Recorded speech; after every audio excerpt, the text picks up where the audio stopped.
예, 오정혁 국어선생님입니다. 자, 오늘은 유상증자와 무상증자에 대해서 사회문화 6번째 내용을 갖고 공부를 하겠습니다. 주제는 이제 유상증자, 무상증자 두 개의 그 증자의 개념과 그 특징에 대해서 이제 이야기를 하는 겁니다. 첫 번째 문단 가보실까요? 주식회사에서 이제 자본금을 마련하는 방법입니다. 그래서 우리 주식회사라는 건요, 현재 자본주의 사회에서 대표적인 그 회사의 유형입니다. 많이 들어보셨을 거예요. 근데 이 주식회사를 설립할 때는 주식을 발행해야 됩니다. 그래서 사업에 필요한 돈을 이제 마련해야 되겠죠. 근데 이제 이때 회사의 정관에 의해서 정관이라는 거는 이제 어떤 근본 규칙이에요. 이제 회사를 만들고 나서 어떤 목적, 조직, 업무, 집행당에 대한 그것을 적은 문서나 규칙을 정관이라고 한다. 그 정관의 발행 예정인, 그러니까 이제 이 정관의 발행 예정인 주식의 총수를 기재해야 된다. 이게 중요한 말입니다. 정관의 발행 예정의 총수가 미리 기록이 돼 있어야 된다는 얘기죠. 그러니까 주식회사를 설립할 때는 결국 뭐예요? 정관에 앞으로 발행하고자 하는 주식의 총수, 즉 뒤에 나올 이제 수권 자본인데요. 이 수권 자본을 기재해야 된다라는 겁니다. 이게 필수죠. 필수 요건상. 그래서 수권 자본의 개념이 나온 겁니다. 그래서 이를 수권 자본이라고 이제 말하며 처음에는 수권 자본 내에서 주식의 일부만을 발행할 수가 있죠. 전부 다 이제 발행하는 게 아니라 일부만 할 수도 있다는 얘기예요. 그리고 나머지는 이제 회사 설립 이후에 필요에 따라 이제 자금을 이제 자금 필요할 때 이제 발행할 수 있다는 얘기죠. 그러니까 수권 자본의 이제 조건이 나온 겁니다. 조건. 아셨죠? 예. 자, 여기까지 이제 제가 한번 쭉 정리를 해봤는데요. OX로 이제 했는데, 뻔히 뭐 아실 수도 있겠습니다만, 그래도 한번 확인차 이렇게 해보는 거예요. 주식회사는 반드시 정관에 기재된 주식의 총수를 모두 발행한 뒤에, 아니죠. 모두 발행한 게 아니라 일부만을 발행하는 거다. 그래서, 요런 거에 주의하라는 얘기예요. 주식회사는 이제 정관에 기재된 주식의 총수인 수권자본 내에서만, 그렇죠. 수권자본 내에서만 증자를 할 수가 있는 겁니다. 아셨죠? 주의를 요합니다. 또 정관에 기재된 주식의 총수를 모두 발행한다면 정관 변경 없이는 증자를 시행할 수 없다. 그렇죠. 이 정관 안에 미리, 그죠? 미리 발행 예정인 총수를 적는다고 했기 때문에 총수가 다 모두 발행했다면 다시 정관을 뜯어 고치지 않는 이상은 증자를 실행할 수 없다라는 거에 주목하셔야 돼요. 또 수권자본은 어떻습니까? 주식회사의 주식 가운데 발행할 권한이 수여되는 주식의 총수다. 그렇죠. 수권자본은 주식회사가 정관에 기록된 데에 따라 최대한으로 발행할 수 있는 주식의 수를 말하는 겁니다. 그리고 수권자본은 주식의 정관에 정해져 있는 발행 예정 주식수를 말하는 것인데 회사가 발행할 주식의 총수라고 이야기할 수 있는 겁니다. 그래서 수권자본의 개념을 좀 충분히 지금 적어놨는데요. 요거를 정확하게 아셔야 학교에서 시험에 대비할 수가 있습니다. 이제 변형 문제.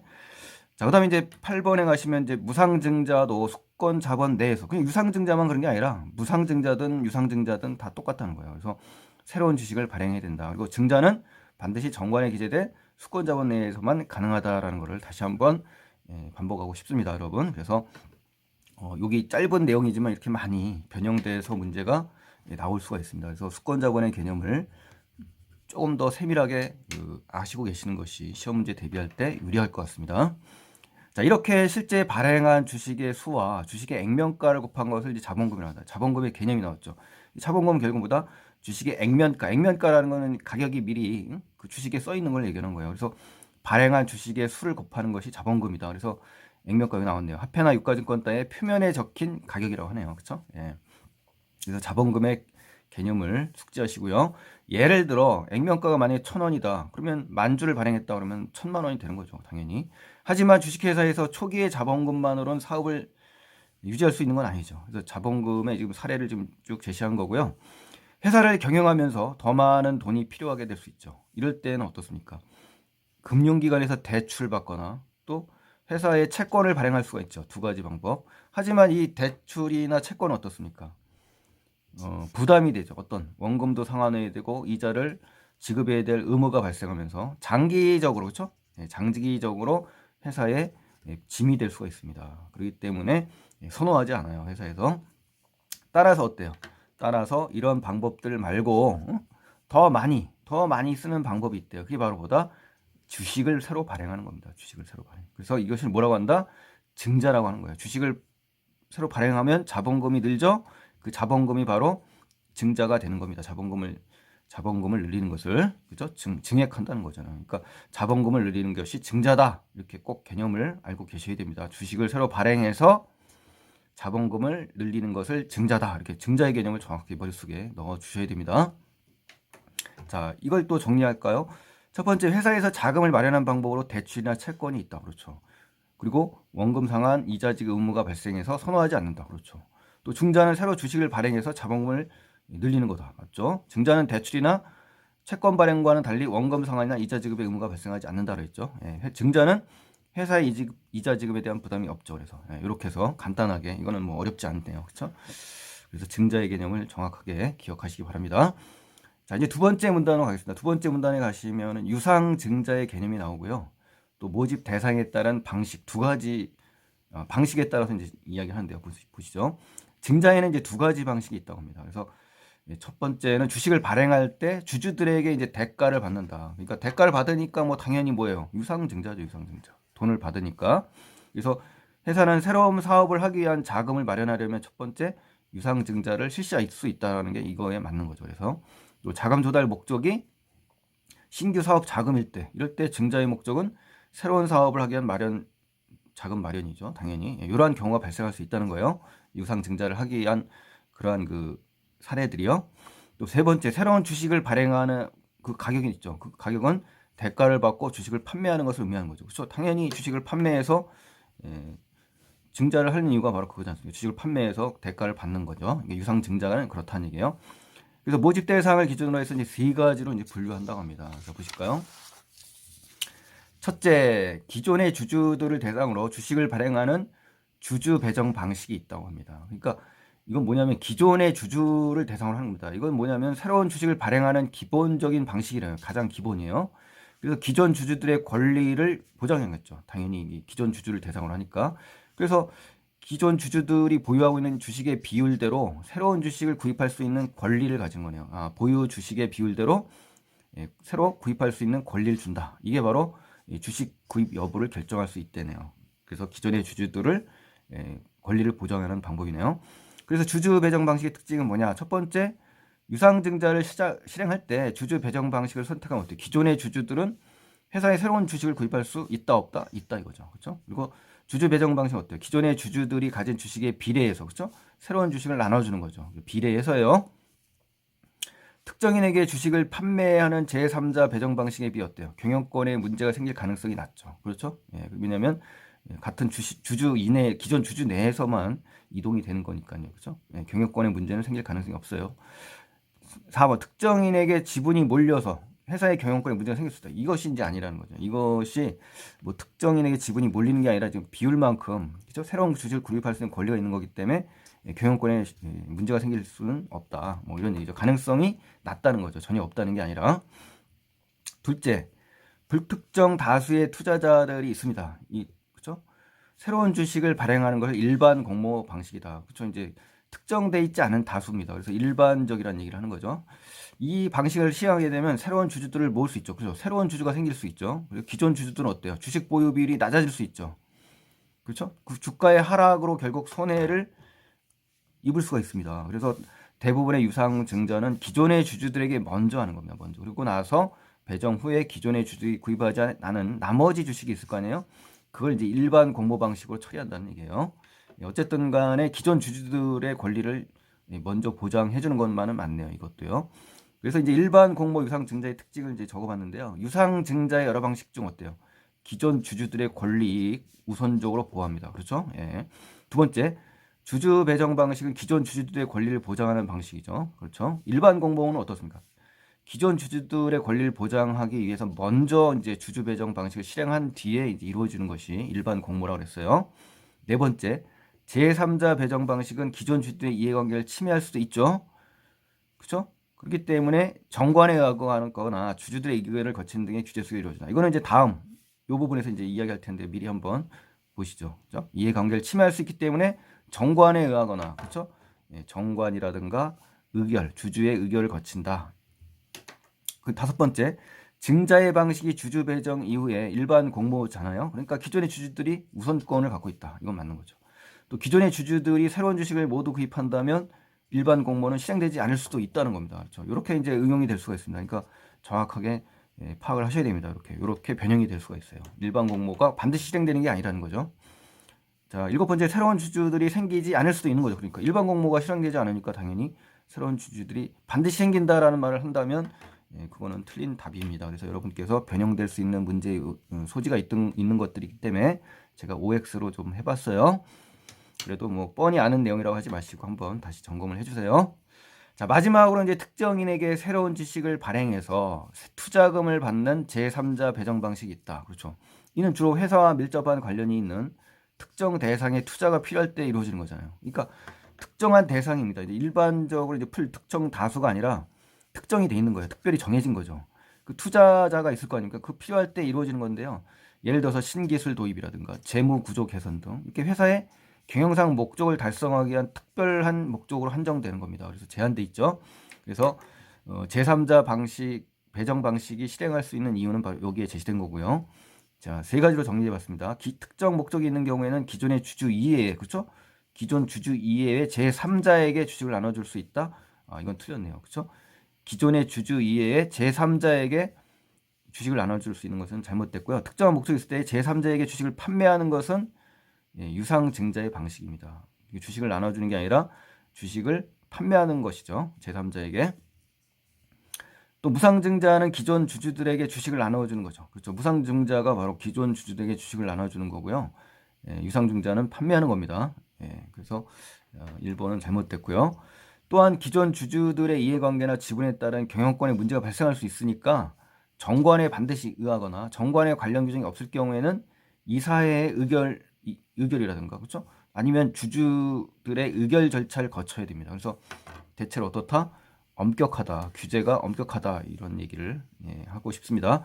그래서 제3자 배정 방식의 특징은 뭐냐? 수권 자본 내에서예요. 그래서 유상증자를 할 때는 이사회 이외에도 주주들의 의결 과정이 필요하다 이렇게 돼 있죠. 그 다음에 수권 자본 내에서 전부 수권 자본 내에서입니다. 유상증자를 하게 되면 이사회 의결만으로도 가능하다라고 사문단에 이제 나옵니다. 자, 3번에 가면 제3자 배정 방식의 경우 정관에 관련 규정이 없다면 이사회 의결 이외에도 주주들의 의결 과정을 거칠 필요가 없는 거죠. 그렇죠? 자, 이렇게 해서 이제 정리를 좀 잘 하셔서 이것이 이제 변형된다면 아주 변화무쌍하게 나올 수가 있습니다. 그러니까 여러분께서 하나의 단어 의미를 정확하게 판단을 하시고 보셔야 돼요. 자, 3번째 문단에 가시면 이제 주식 가격 결정에 따른 유상증자의 방식이 있습니다. 그래서 유상증자가 새롭게 발행하는 주식의 가격을 어떻게 정하느냐에 따라 액면 발행과 시가 발행으로 나눌 수 있대요. 이 액면 발행과 시가 발행을 하는 기준이죠. 그러니까 새롭게 발행한 주식의 가격을 어떻게 정하느냐에 따라 그렇게 된다는 얘기예요. 액면 발행이라는 건요. 주식의 액면 그대로 발행하는 거고 시가는 현재 주식시장에서 거래되어 있는 거래 가격을 얘기하는 겁니다. 그래서 액면 발행과 시가 발행을 구별하시고요. 그래서 액면 발행은 새로운 주식을 발행할 때 주식의 액면 가격보다 만약에 시장 가격이 더 높을 경우에 어때요? 주주들은 그 새로운 주식을 시장에 매도할 수가 있죠. 팔 수가 있어요. 그러면 뭐 매도 차익이 생길 거 아니에요. 그러니까 수익을 얻을 수 있는 겁니다. 그러니까 액면 발행을 하게 되면 이런 장점이 있다라는 얘기입니다. 그래서 액면 발행을 통해서 유상증자 시에는 새로 발행한 주식이 많이 팔리면 시장 가격이 액면가보다 높아야 된다는 거죠. 그렇죠? 그 액면 발행에서 주주들의 이익을 얻으려면 어때요? 액면 가격보다 시장 가격이 더 높아야 된다는 겁니다. 또 시장 가격이 액면가보다 낮다면 주주들은 어때요? 새로운 주식을 구입하지 않을 거죠. 그러니까 유상증자가 성공할 수가 없는 겁니다. 그러니까 액면 가격보다 어떻습니까? 높아야 되는 겁니다. 시장 가격이. 자, 그 다음에 이제 3번째 페이지로 가시죠. 반면 시가 발행은 액면 가격과 시장 가격의 차액이 주주의 수익으로 가는 게 아닙니다. 이거는.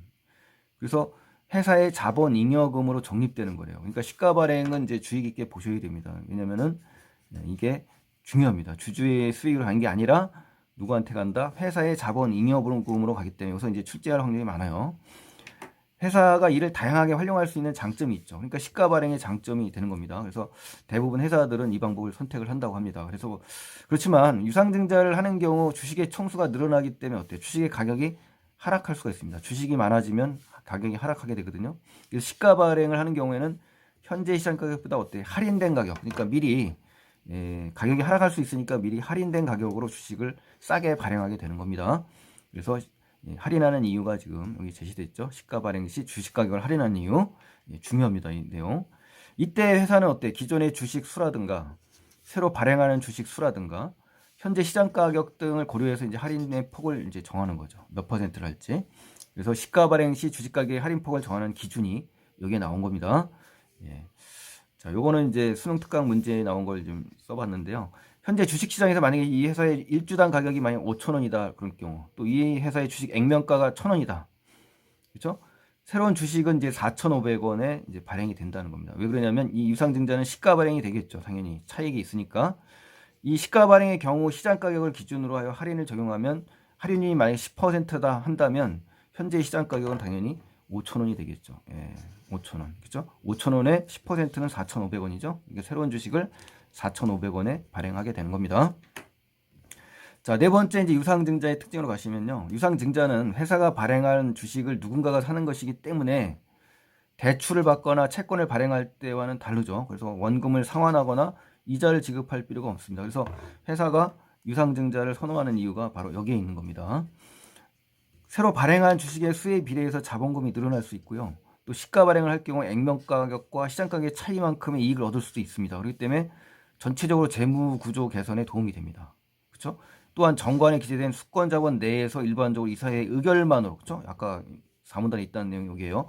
이사의 의결만으로도 유상증자를 실행할 수 있기 때문에 절차상으로 굉장히 간편합니다. 이런 장점들이 좀 쭉 있는 겁니다. 그래서 유상증자의 장점과 특징이 나온 거고요. 수권 자본 내에서 유상증자를 하면 이사의 의결만으로도 가능하다는 거 꼭 기억하시고요. 주식회사는 정관에 기재된 주식의 총수인 수권 자본 내에서만 증자를 실행할 수 있다. 이거는 뭐 계속 반복적으로 나오는데 아주 중요합니다. 기본 뼈대예요, 뼈대. 그러니까 수권 자본 내에서 증자를 실행할 수 있다. 그것도 정관에 기재된 주식의 총수가 바로 수권 자본이니까요. 또 정관에 기재된 이 주식의 총수를 모두 발행한다면 정관을 변경하지 않고서는 증자를 실행할 수 없다. 이 얘기예요. 자, 아까 했던 내용 그대로입니다. 하지만 계속 유상증자를 실시하면 어떻게 돼?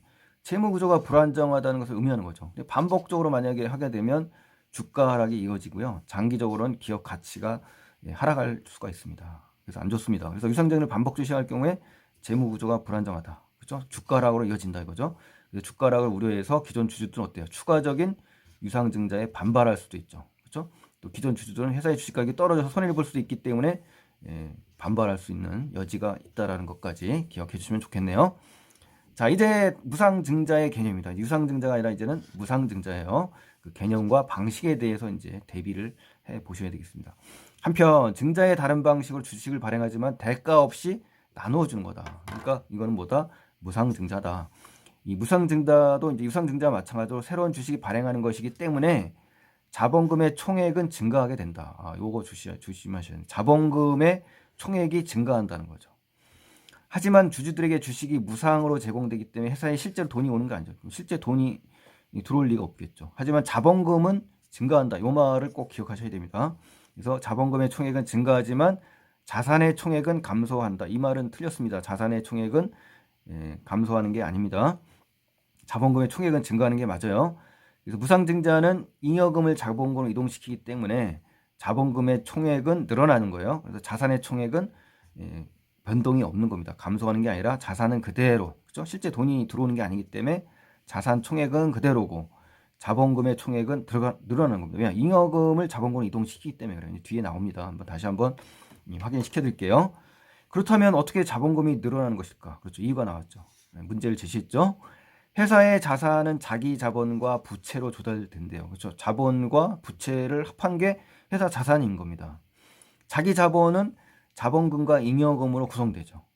그렇죠? 자기 자본은 자본금과 잉여금으로 구성된다. 그래서 잉여금에는 또 자본금을 바탕으로 사업을 해서 얻은 이익인 이익 잉여금과 시장의 현재 주가 액면가보다 높을 때 주식을 새로 발행하겠죠. 그럼 발행 가격과 액면가의 차이만큼 얻게 되는 게 뭐예요?